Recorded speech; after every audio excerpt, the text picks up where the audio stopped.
Mi nombre es Javiera Contreras, soy residente del programa del niño y del adolescente de primer año y a la luz del caso presentado les voy a exponer este correlato que se titula Identidad cultural, el rol de la migración en el desarrollo de la identidad. Estos son los temas a tratar y para iniciar algunas consideraciones sobre la identidad. La identidad es un principio de organización fundamental que permite que una persona funcione de manera autónoma y juega un rol fundamental en la autoestima y brinda la capacidad de diferenciar el self del otro, ayuda a los intercambios sociales, da información sobre el efecto que uno tiene sobre el otro y además provee predictibilidad y continuidad de funcionamiento dentro de una persona, entre situaciones y a través del tiempo. Es importante para esta presentación centrarnos en los conceptos de identidad personal e identidad cultural, que pueden ser entendidos la identidad personal como un conjunto de objetivos, valores y creencias que se desarrollan en áreas como la carrera, las relaciones interpersonales, las creencias religiosas. Y la identidad cultural como aquellas prácticas, valores o identificaciones basadas en la etnia o en la cultura. De este modo, la consolidación de la identidad es una de las tareas más importantes en el desarrollo de la adolescencia normal. Sin embargo, algunos adolescentes pierden la capacidad para la autodefinición, viven con una sensación dolorosa de incoherencia y vacío crónico, muestran conductas contradictorias, tienen baja tolerancia a la ansiedad y en el control de los impulsos y no se comprometen con sus valores, metas o relaciones. A estos adolescentes les falta un concepto integrado del self que los distinga de otros y si bien este funcionamiento puede obedecer a predisposiciones biológicas, está también fuertemente ligado con las experiencias ambientales que se pueden vivenciar a lo largo del desarrollo. Esta difusión de identidad es una patología que se considera la base de los trastornos de personalidad que se manifiestan en la vida adulta. Y dentro de la identidad cultural, hablamos de un conjunto de valores, orgullos, tradiciones, símbolos, creencias y modos de comportamiento que funcionan como un elemento dentro de un grupo social y que actúa para que los individuos que lo forman puedan fundamentar su sentimiento de pertenencia. La identidad cultural es el sentido de pertenencia a un determinado grupo social y es un criterio para diferenciarse de otros. Aclarando esos conceptos, a través de este constructo denominado aculturación es posible relacionar el proceso migratorio con las repercusiones en la salud mental. Y si bien la aculturación es un concepto que surgió dentro del área de la antropología y la sociología, se adoptó a la psicología como un proceso por el cual los individuos de una cultura adquieren la cultura y el código de conducta de otra cultura a través del contacto prolongado, las interacciones entre dos o más grupos culturales y sus miembros. Puede ser entendido también como un proceso de resocialización que involucra características psicológicas como el cambio de actitudes y valores, la adquisición de nuevas habilidades sociales y normas, los cambios en referencia a la afiliación con un grupo y el ajuste o adaptación a un ambiente diferente. Con esto en consideración, al examinar la identidad, la aculturación puede verse como un proceso de la identidad cultural. Y para entender este constructo de aculturación existen múltiples modelos que permiten explicarlo. Uno de ellos es este modelo desde la perspectiva del contacto, donde se establecen estas estrategias de aculturación, que son las 4 que están señaladas aquí. Este modelo está centrado en el proceso, es decir, en cómo las personas llegan a relacionarse con estas dos culturas de las que forman parte y tiene características bidimensionales, en tanto un individuo puede relacionarse con su cultura de origen, pero también con la cultura del país que lo recibe de manera independiente. Y responde a la pregunta, ¿qué tipo de relación desea tener el individuo con los dos grupos culturales? Entonces, esta estrategia, denominada de integración, es en la que el individuo desea tanto mantener su cultura de origen con las características y vivenciarla, así como integrarse a la cultura que lo recibe y también adquirir parte de estas características para su vida diaria. Está la estrategia de asimilación, en la que el individuo rechaza su cultura de origen y quiere identificarse exclusivamente con la cultura del país que lo recibe, y la contraparte sería esta estrategia de separación, en la que el individuo desea permanecer dentro de su cultura de origen y rechaza a la cultura del país que lo recibe. Y finalmente la marginalización, en la que el individuo está en una situación de ambivalencia, en la que no se identifica y no quiere pertenecer ni conservar los valores de su cultura de origen, pero tampoco adaptarse a las del país o a las del lugar donde llegan.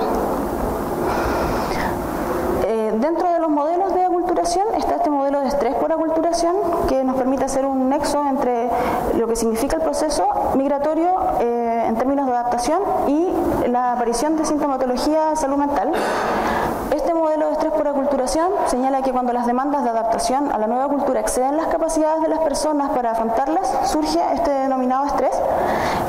que se puede ver manifestado en términos clínicos a través de trastornos ansiosos y depresivos, sentimientos de marginalidad, aumento de trastornos psicosomáticos y confusión de identidad. Para las personas migrantes, el predictor más importante de psicopatología es el estrés aculturativo persistente. Este es un estudio realizado en nuestro país, en el norte, en la comuna de Antofagasta, donde se evalúa el estrés por aculturación de dos grupos muy numerosos allá de migrantes, que es la población colombiana y la población peruana, que si bien tienen similitudes culturales por ser latinoamericanos con la comunidad de Antofagasta, destaca dentro de los resultados de esta evaluación de estrés por aculturación, en la que se evalúan estos 6 dominios, que son la discriminación y rechazo percibido, las diferencias con el exogrupo, o sea, con la gente que ya residía en Antofagasta, la ciudadanía y la legalidad, que tiene que ver con la documentación, las relaciones sociales con otros inmigrantes, la distancia del país de origen y el quiebre familiar que supone la migración. Tanto en personas peruanas como colombianas, la mayor fuente de estrés fue la distancia con el país de origen, seguido de la discriminación y el rechazo percibido dentro de nuestro país. Para la población colombiana todos los ítems evaluados fueron más altos y al aplicar los puntos de corte clínico en cada escala y en la escala total, se observa que un gran porcentaje de la población, tanto colombiana como peruana, presenta dificultades en las relaciones cercanas y dificultades en el ajuste al rol social. Ahora, entendiendo este concepto de aculturación y considerando lo expuesto en el caso clínico, es importante entender que los adolescentes que migran cuentan con una doble tarea a resolver. Una que es propia de la adolescencia, que podría ser entendida como la separación de sus padres para buscar una mayor autonomía y desarrollar una identidad individual, y también este proceso de separación interna de su ambiente nativo y la integración a la nueva identidad. Si esta doble tarea no es apoyada apropiadamente, puede llevar a una disrupción en el funcionamiento psicológico del adolescente. Y diferentes estudios sugieren que la familia es frecuentemente el único recurso efectivo que ayuda a la salud mental de adolescentes inmigrantes y que evita problemas como resultado de la aculturación. Bueno, este esquema, que puede verse un poco borroso, pero en realidad intenta reflejar algo similar a lo que dije recién. Hay ciertas tareas que son propias de la adolescencia, que son como transversales al proceso, pero hay tareas que son propias del adolescente que migra, que tienen que ver con adaptarse a esta nueva cultura, con adquirir un nuevo idioma, con ser un nexo entre su cultura de origen y la del lugar que los recibe, que tiene que ver con la relación con sus padres, que muchas veces no manejan el idioma con tanta facilidad como ellos y terminan siendo una suerte de intérpretes del grupo familiar dentro de la nueva sociedad. Este adolescente que tiene todas estas tareas también está inserto en un modelo social, dentro de un barrio, dentro de una escuela, lo que también va a facilitar o dificultar la integración y la adaptación de este adolescente y del desarrollo o el logro de sus objetivos. A nivel del microsistema está el vecindario, el colegio, la familia, que con sus características pudieran beneficiar o bien perjudicar este proceso. Y a nivel del macrosistema hay que entender que los adolescentes que migran es más probable que vivan en situación de pobreza, que enfrenten el escrutinio incómodo debido a su estatus legal en el país, que pudiera ser por falta de documentación o por un ingreso irregular, y que enfrentan además la amenaza de separación familiar desde el grupo que quedó en el país de origen, así como de los que migraron juntos, que pueden enfrentarse a situaciones de deportación. Este esquema nos permite esbozar de alguna manera que la migración es un determinante social de la salud, y para eso quise recoger una evidencia cualitativa también realizada en Chile. Este es un análisis secundario de unos datos de un Fondesit realizado en 2014, en que se recogen algunas experiencias que dan cuenta de cómo es la relación de los migrantes con nuestro país y con nuestro sistema de salud y con nuestro sistema educacional. que señala, y él fue el que más sufrió, porque los niños lo hacían a un lado. Entonces ahí decía, mami, yo me quiero ir para Colombia, porque no tengo amiguitos, nadie quiere jugar conmigo. Él era un niño que estaba acostumbrado a compartir con otros niños, y cuando llegó acá es como si nunca hubiera estado en grupos de niños, como si hubiera sido su primera vez en un aula de clases. Entonces con ellos el tema fue muy complicado. Ellos llegaban y me ponía a llorar con ellos. Otro relato, esto es de un grupo focal de atención primaria, una persona chilena señala, son 5 o 6 personas viviendo en una habitación. Cuando yo les digo, incluso cuando tienen violencia intrafamiliar, lo que pasa es que yo también peleo con mi esposo, pero cuando peleamos uno se va a la cocina y otro se va a la pieza, ellos no tienen opción, y ahí es donde hay problemas de violencia. Y este último, que relata un poco cómo pudiera ser la relación con nuestro sistema de salud, es una mujer de 48 años, migrante de Perú, que señala respecto a atención de sus hijos pequeños. Dice, ahora lo que opté mejor es buscar un particular, ya que le saqué, me dijo que tiene hora en noviembre, porque mi hijo es hiperactivo y necesita atenderse. Entonces yo al consultorio, yo no paso el tiempo. Entonces opté con mi marido hace el esfuerzo por los niños, claro que le cuesta más, pero él hace el esfuerzo, porque es para la salud de mi hijo. No, me dice, tú no vas a ir al consultorio para que mi hijo salga más enfermo. No, busca y llama y pide hora ahí en la clínica particular. Estos 3 relatos de alguna forma nos muestran tal vez cosas que son un poco invisibles para nosotros como equipo de salud, que tienen que ver con que una persona que llega a un modelo establecido dentro de un país, que tiene un contexto socioeconómico y político, que tiene un gobierno específico, con políticas macroeconómicas, con políticas sociales, de educación, de salud,